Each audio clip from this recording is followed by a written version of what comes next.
ونستعينه ونستغفره ونؤمن به ونتوكل عليه ونعوذ بالله من شرور أنفسنا ومن سيئات أعمالنا.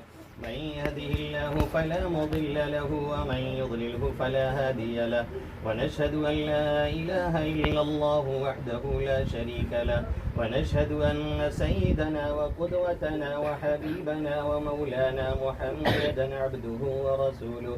أما بعد، فقد قال الله تبارك وتعالى في كتابه المجيد بعد أعوذ بالله من الشيطان الرجيم: يا أيها الناس اتقوا ربكم الذي خلقكم من نفس واحدة وخلق منها زوجها وبث منهما رجالا كثيرا ونساء، واتقوا الله الذي تساءلون به والأرحام، إن الله كان عليكم رقيبا. وقال تبارك وتعالى: يا أيها الذين آمنوا اتقوا الله حق تقاته ولا تموتن إلا وأنتم مسلمون.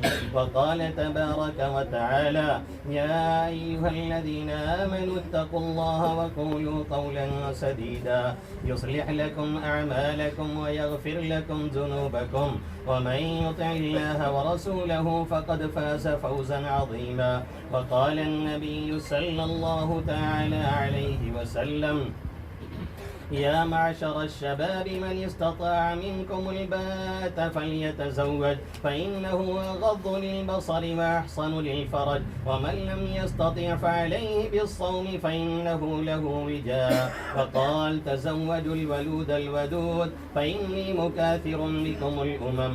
وقال: أعظم النكاح بركة أيسره مؤونة. وقال: النكاح من سنتي. وقال: فمن رغب عن سنتي فليس مني، أو كما قال سيدنا وهادينا محمد صلى الله تعالى عليه وسلم.